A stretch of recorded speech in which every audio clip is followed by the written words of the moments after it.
Hello, and welcome back to another episode of Diaries of a Homosexual. I'm your host, Christian Sigurdsson, and this week we have two very special guests. They have amassed over 900,000 followers on TikTok. I have followed them for years. I'm obsessed with them. I'm obsessed with their relationship. And today, you're going to get to hear all about their TikTok stardom, their relationship, coming out stories, and they're also going to give you some amazing advice. So stay tuned. Yeah, let's just start.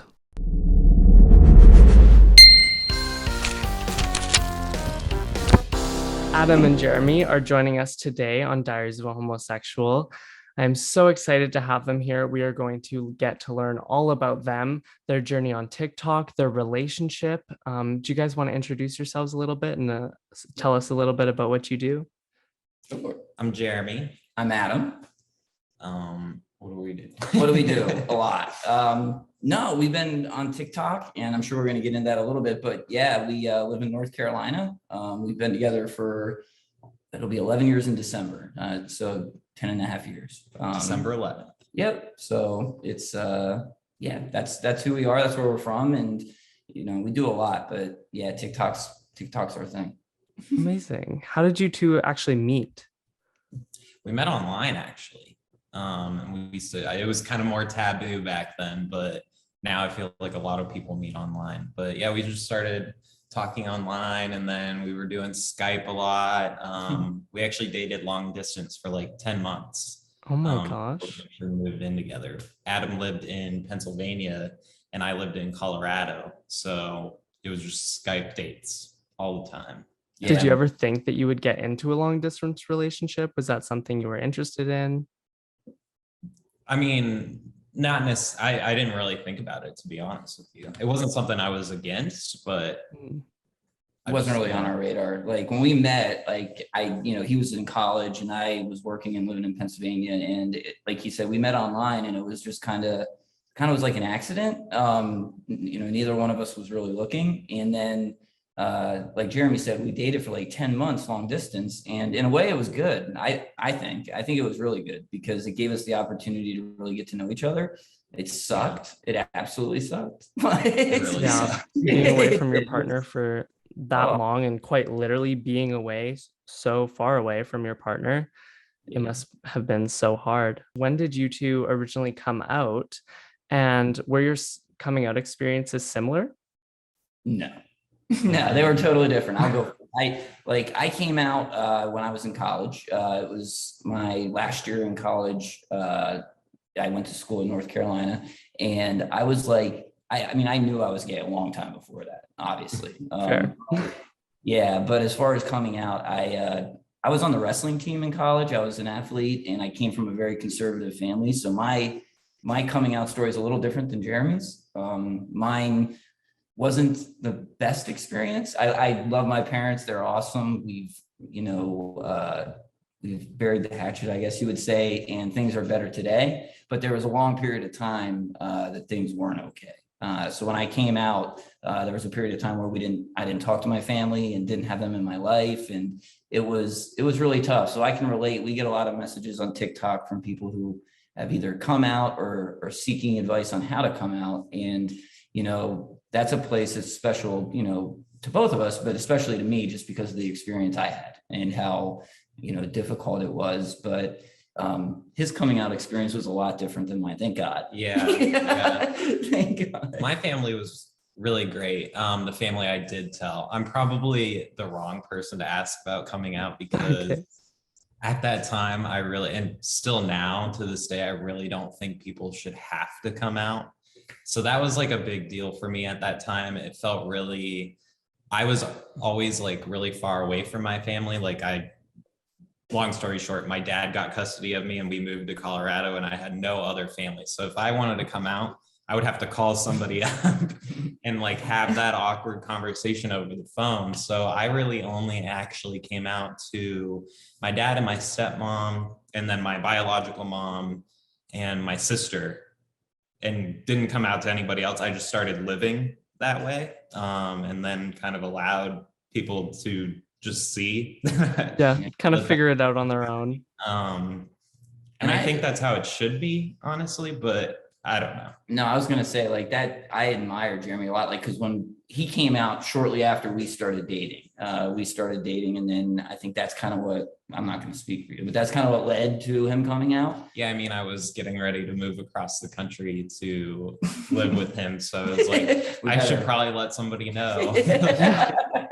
And but I admire that because I do think, and there's validity to both. I think coming out is such a personal thing, and that's normally the advice that we give people is that it is a personal decision that you got to do when you're ready. Even when we started dating and he wasn't out, I was, I probably too many times he probably got sick of it, but I just wanted to make sure he was coming out for the right reasons. Like I wanted to make sure that he was ready, and just because of my experience and how traumatic it was, I didn't know his parents at the time. They're absolutely incredible people, and they're extremely supportive.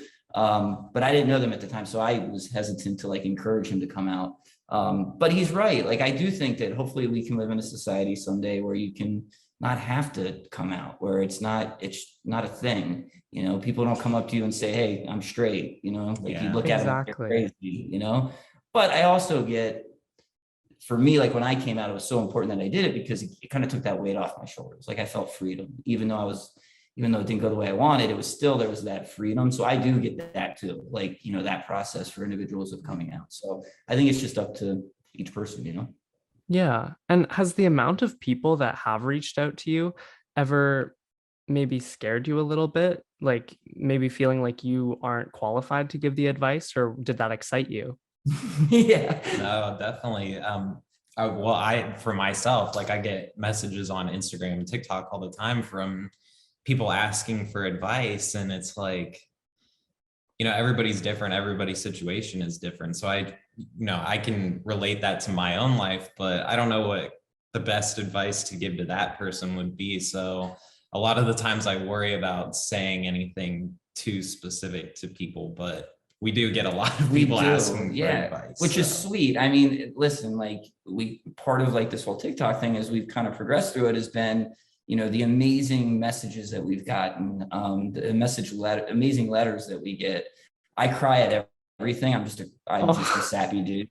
I literally will cry watching like Every Kiss Begins with K commercials. Like I start sobbing. Like, yeah, that's who I am. But I love opening the mail that we get because people really pour their hearts out to you. And yeah, you definitely feel like very unqualified to do it. Normally it's just, telling them, basically what I said, just, you have to do you. You have to come out when you're ready, and, nobody should force you or make you make that decision until you are. But we're definitely feel very underqualified to give advice.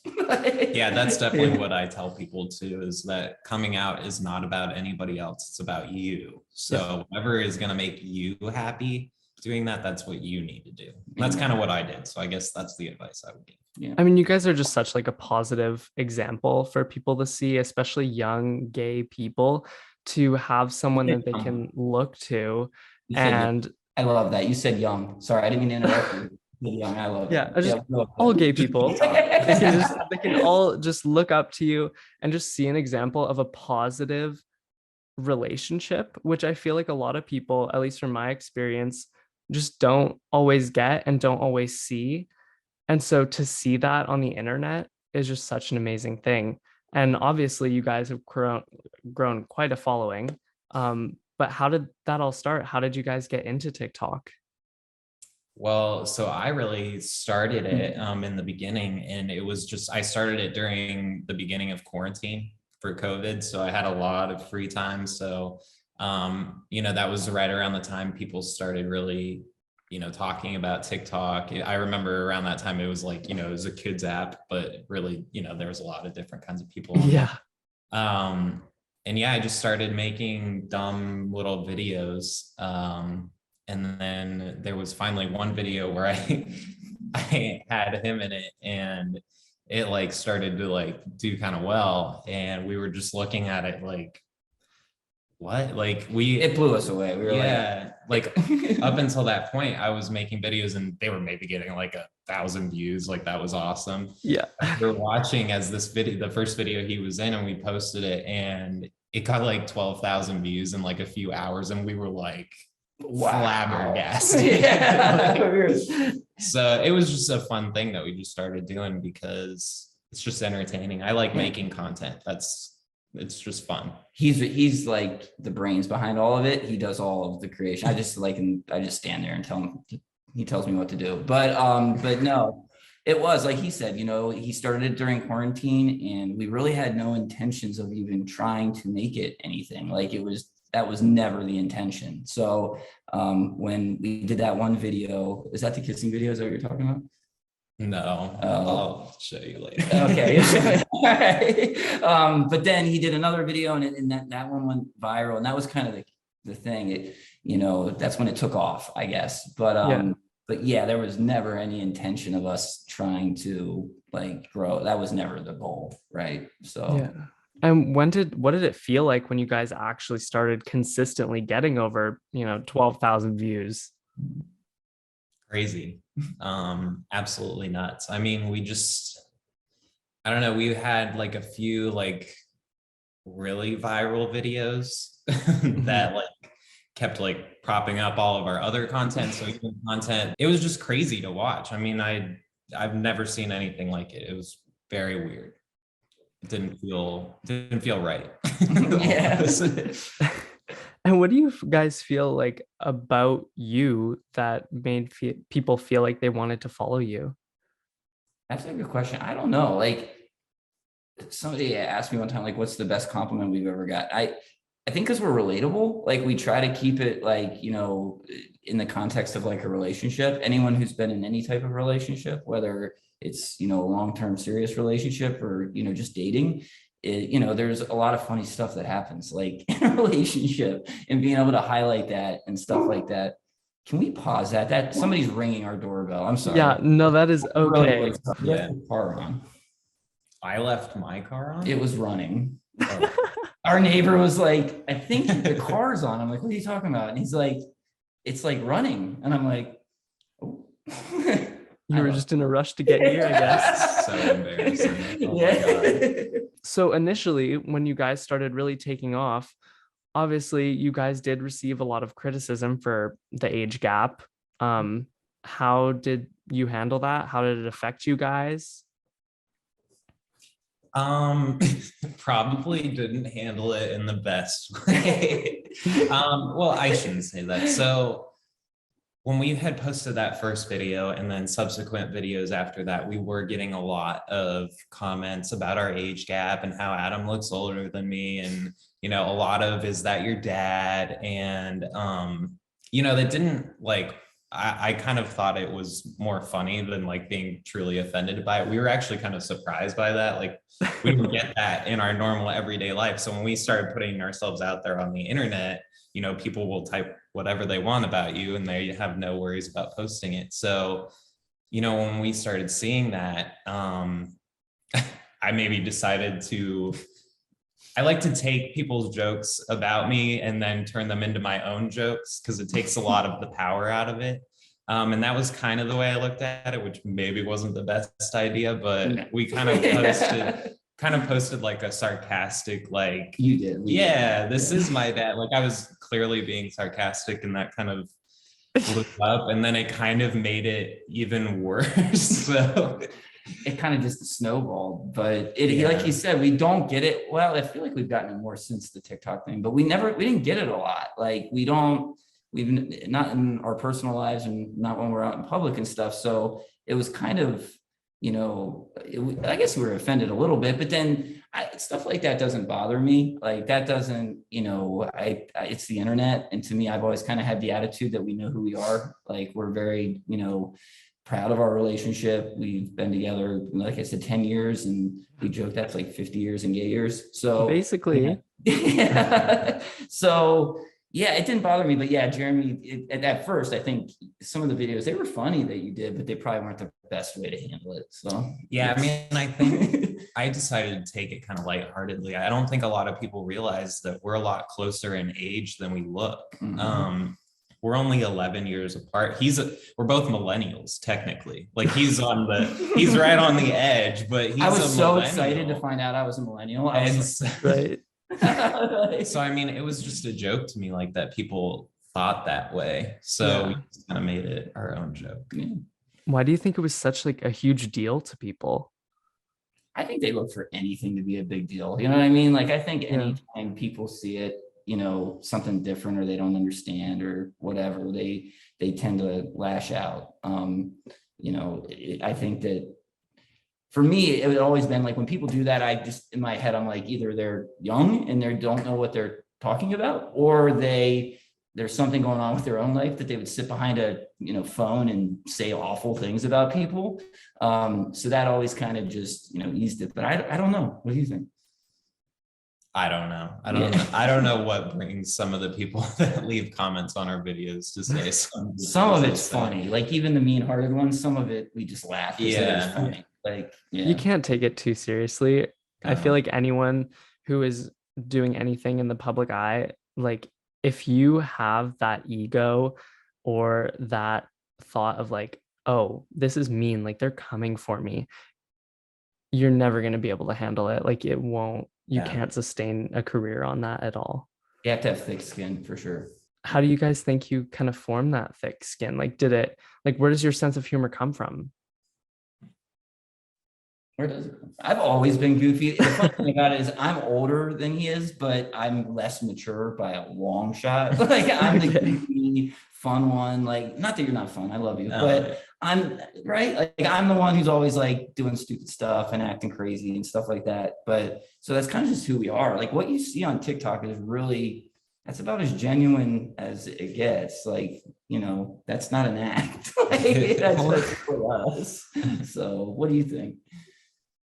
I mean, I don't know. Over time, when you start reading the same thing over and over, like people need to start being a little more original, to be honest with you, because it's like, it starts to not cut as deep when it's like the same thing every day. So I don't know. I think just over time, you really learn that those people, whatever their opinions, it doesn't really matter. That's not really who we are. Right. And they don't know us. So it's really hard for them to really judge us that much. Yeah.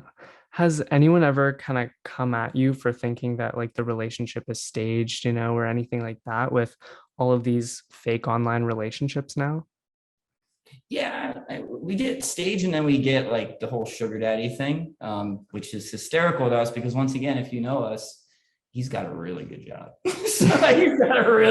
So we joke, I'm the sugar baby. But no, I mean, I haven't seen a lot of that, but when it's funny for us because it's like we know who we are, we know how long we've been together. I mean, we've literally been together for 10 years. Like, so for somebody to say that it's like staged or like anything like that, it's just it's laughable to us because we know these people have gotten kind of a window into our lives for the last couple years, but they don't know all our history. So you did a video, it was a while ago, it was like maybe even a year ago, but you did a video kind of talking about that. They're not necessarily like it being staged, but people just being ugly, right? And just saying things and making assumptions about our relationship that aren't true. And you kind of addressed it and talked about how like we've built a life together. Like when we started dating, we truly didn't have much. Like we worked really hard for everything that we got. So when you see comments about people that are like, judging us or, being mean, you do kind of just have to laugh it off because it goes back to like knowing who you are, right? And, being comfortable in your own skin. So. Did you guys ever feel like TikTok put pressure on the relationship? Not really. I mean, I don't know. What about you? No, I don't think so. We don't take it too serious. I think that's the other part of it.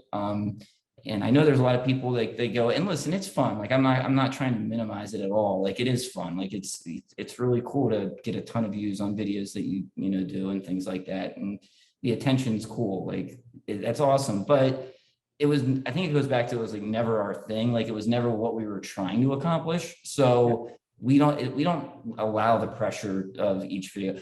The one thing I will say about that, and you'll agree with this, is that have you ever done a video where you're like, it's going to be awesome, it's going to do so good, right? Yep. And you're convinced and you put all this effort into it and you're like, doing all this stuff, and then you post it and it just goes, right? It just fails.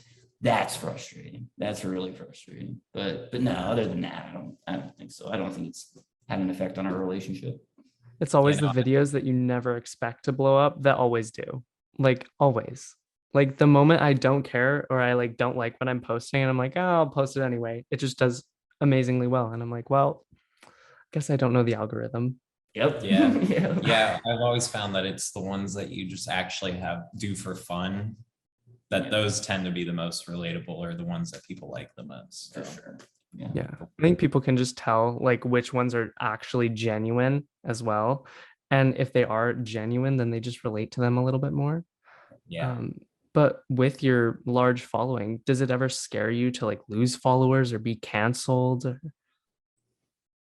Definitely living during cancel culture, you have to be a little more. I mean, we don't really find that to be an issue. Like we don't, other than our age gap, we don't find ourselves to be really all that controversial. We try to stay very like we try to be very like family oriented, like non-controversial, salacious. Like, I mean, that's who we are. But yeah, I mean, Yeah. I don't get canceled. I mean, as far as like losing followers and stuff, I mean, I would think back to a couple years ago. I only had like 800 followers on Instagram. Like, you know what I mean? Like, you kind of have to take it all into account. Like, we're doing okay. I'm not worried about losing a follower. Yeah. And you got to put it in perspective. We do this often, like where we'll do a video that we think is going to do well, and it doesn't. It flops, right? And flopping can mean like 60,000 views, right? And we're like, all right, perspective. Like 60, that's really good. That's 60,000 people, right? Exactly. Where we're like, you get accustomed to certain things, and it's like, okay, you got to set the bar. Like, okay, this is 60,000 is really good, even though it doesn't feel like it did well, Yeah. Does it ever feel hard to kind of associate those numbers and analytics with actual people? Very. Yeah, it's really funny. There was one time we went to a college football game, I think, and we found out the stadium sat 80,000 people or something like that. And Adam made the comment. He was like, "Just look at this stadium." And I was like, "Well, okay, it's a stadium." And he was like, "We had more people watch our last video than are in this stadium." It put it into perspective. Like, I was like, Yeah. oh, yeah, that's kind of crazy. Yeah. It's nuts. Yeah, I mean, it's absolutely, like when you put it in perspective, because you're right. At some point, it just becomes numbers, right? Like, whatever, like 500,000, 100,000, whatever. But when you put it in perspective and you think about it, it's really crazy. Like, it's absolutely crazy. Yeah, it's kind of scary, I guess. Like your following is literally larger than the population of most cities. Yeah, right. Like Yeah. it's crazy. yeah. It's nuts. I don't get it, but we're grateful. We're very grateful. Yeah. Did you guys ever get recognized in public? We have a few times, Yeah. not like a ton. Yeah. I would say maybe once every couple months or something like that. Or at least that we know of. Like, we'll like go out to dinner or something and then come back home and we'll get messages. Adam thinks he gets recognized everywhere. I do. So Everywhere I go. They all we'll just be walking. He'll be like, they just recognized They it. did. They did. Yeah. You just see them like taking secret photos of you and things like that. Yeah, they're like giggling behind us and stuff. But no, I mean, yeah, it's happened a couple times, but it's fun. Once again, that's just so weird. Like, that's just so weird to us. Like, even to this day, like, yeah, it's just, for me at least, it's weird. It is weird. Yeah. Have you guys ever had like negative interactions with fans, followers? Never face to face. Not face to face. People say whatever they want in the comments, but Oh yeah, behind the screen. Nobody's ballsy enough to say it to our face just yet. So. Yeah, the people that have like come up to us in public, and if you see us in public, come say hi. Like, we do like to meet people. But they've all been incredibly sweet, like absolutely sweet. Like, I mean, yeah, it's been nothing but positive when it comes to like seeing our followers out in public and stuff like that. We've been lucky. Do you have like a favorite interaction? Or one that you really remember that was super memorable? I don't know, was it the first one at Olive Garden? I think that was the one because it was the first time. It was like the very first time it happened. That And was fun. it wasn't even on our radar. We were just eating dinner at Olive Garden, chilling. And the waiter recognized us. And then as we were leaving, asked to get a picture with us. And it was just cool because it was the first time. Like that was like, to have somebody want to get a picture with you because of funny videos you post, it was cool. So probably that one. I'm trying to think of the other ones, but yeah, that was really cool. We were like sitting there and we gave him our drink order and he was like, when somebody's looking at you just slightly too long, you know what I mean? Yeah. Like, and I could tell there was something weird. And then he came back with our drinks and he was like, hey, by the way, I love your guys' TikTok and I love you. I was like, okay, that's why. But yeah, he was really sweet. he was very sweet. And but yeah, no, they've all been really positive. We have awesome followers. I mean, there's jerks, but for the most part, people are really cool. You mentioned that you guys get mail, like physical mail. Yep. What's like kind of in that? We've gotten some really cool stuff. Remember all that like candy people sent us from like, I forget the country, I'm gonna mess it up. Oh, in Europe somewhere. Yeah, some people send us like their favorite snacks from their part of the world. It's really cool. We got one from Canada. There was like one other one. It was like in Europe somewhere. I can't remember the name of the country, but it was really. There are some really weird snacks. There's in Canada. I bet. You're in Canada, right? Yeah, I am. We have like we have crickets and stuff and lollipops. Yeah. Crickets and lollipops? Crickets. Yeah, like, there's also like worms and lollipops, ants and lollipops, just bugs and lollipops, beaver tails, which aren't actual beaver tails, but so good. Right. They're amazing. So wait, there's like lollipops with bugs in them. That's a thing. Yeah. Like it's not super common, but it's like you can find one in pretty much every city. It's pretty common. And then there's like bagged milk too. Do you eat them? Yeah. Are they good? I've had one. I can't get past the fact that it's an insect. Right. So I got to the insect and then I threw it out. But the lollipop was good. So that's interesting. But yeah, it was worth it. Like the cool stuff that we get in the mail are the letters. Like for our birthdays, we got a bunch of stuff and really sweet things, but just the letters of people sharing their story, whether it's like other age gap relationships or like we said earlier, people coming out, or it's just like when you read something, you can tell they put their heart into it. Like that's cool. I mean, that's what it's about. Like that's cool, better than like going viral or whatever, because it feels like you really are like, talking to people, you know what I mean? Like it's you're building like a wider community. Right. Yeah. Right. Yeah. And like with such a wide community, I'm assuming you get quite a lot of messages. Do you feel pressured to like respond to all of them and reply and give thoughtful responses all of the time?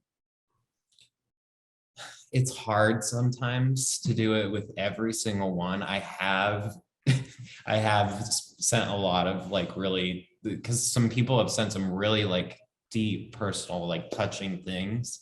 And for those ones, I feel like I want to respond to those ones, just because you can tell somebody like really put a lot of emotion into something that they're sending to you. So yeah, there has been some really heartfelt ones that I've responded to, but I haven't responded to every single one. Some of them are not the best. So I'm sure you get that too. Like, I've gotten a few and they're a little scary, not gonna lie. A lot had to block people think when they're typing it. Yeah, it's like I don't get it, but hey, whatever.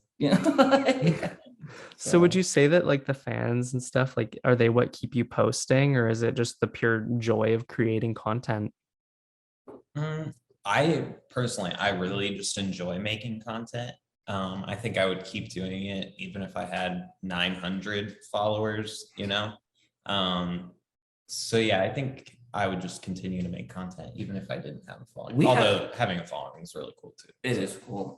We have a lot of fun doing it. It's something for us to do. Like we said, a lot of people kind of started TikToking during COVID because you didn't really have anything else to do. No, exactly. And it's just fun to make the content, right? Like we just have a good time goofing off and stuff like that. So yeah, I don't know. I don't know. Like if all the followers left tomorrow, I feel like we'd still probably make content just because it's fun, Yeah. What's next for you guys? Like, what's coming up? Any big plans? Getting- We want to get married. We're getting married soon, Oh my Stay tuned. gosh. like very soon. Yeah. Yeah, So, COVID kind of messed that up for a while, as far as just like having an event. And then we've just been kind of really bad and procrastinating. So we work a lot. We're gonna be doing that. Yeah, our real jobs, because I know like we've had issues like scheduling this just because I just got back from on the road today, like a couple hours ago. So like we travel a lot for work, we work a lot, so it's been hard. One of the goals that we haven't started it yet, but we want to open a nonprofit for LGBTQ youth in some way, shape, or form. One of the things that this whole experience has taught us is that, you know, even with the small microphone that we have, you can really do a lot of good stuff. And that's kind of always been our passion. So yeah, stay tuned for more on that, because I think that's going to be like our next big thing that we do, is try to leverage, you know, whatever followers we have to try to, you know, help people and do stuff like that. So we'll see.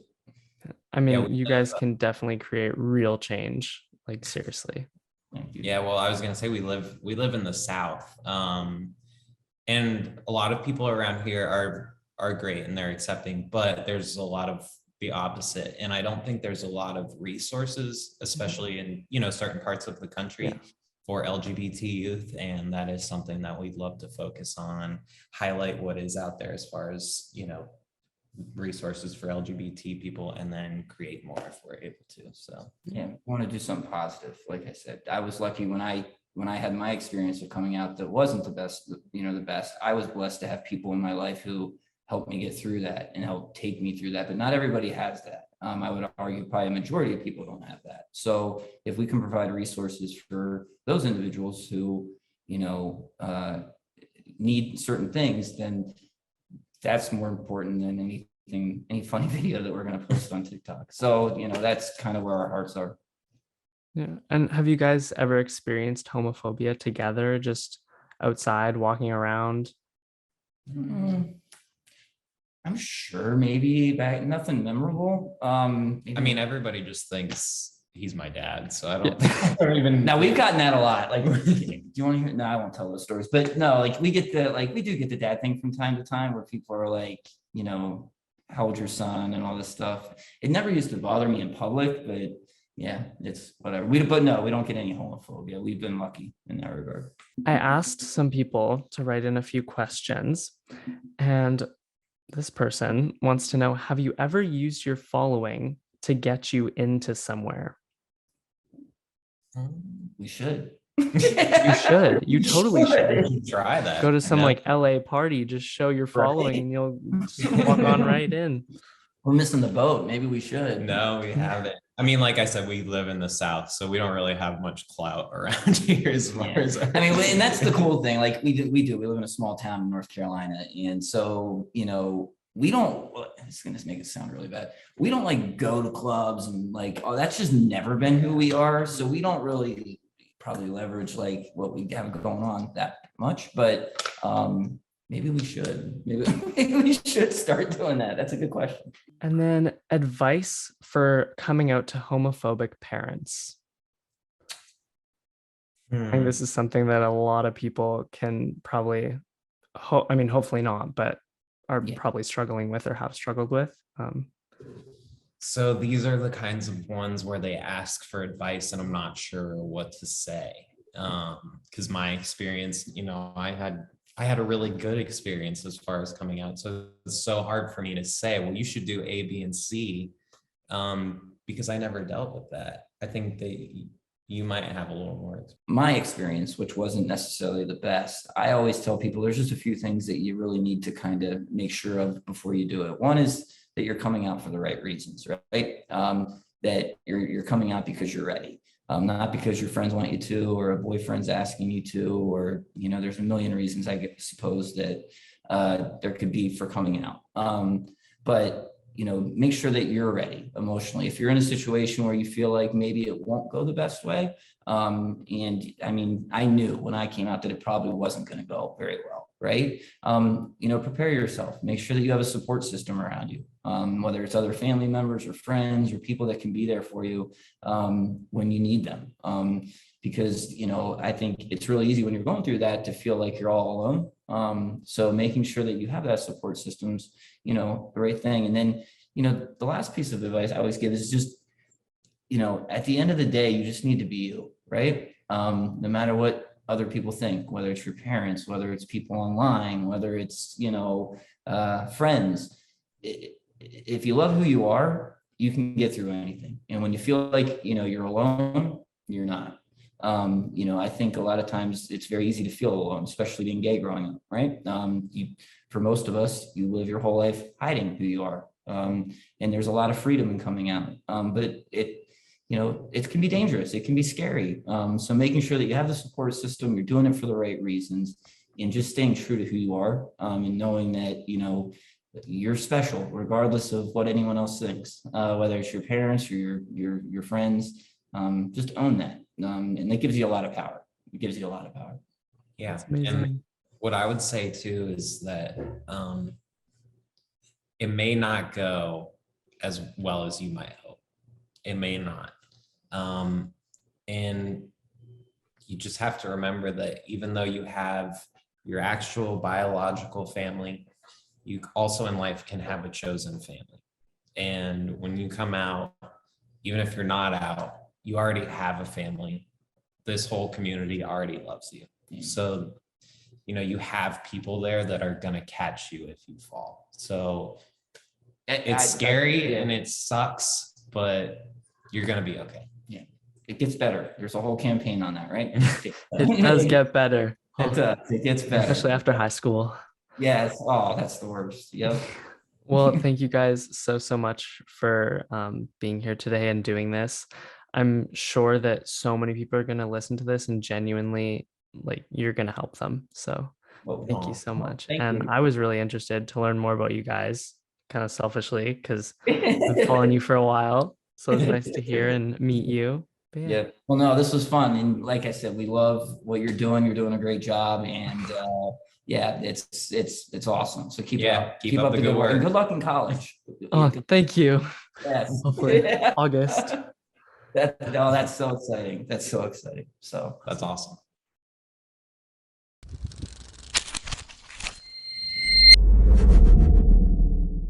Y'all, that was such a special episode for me to record. They were some of the most genuine people. They were so nice. I was having technical difficulties before and I was like, oh God.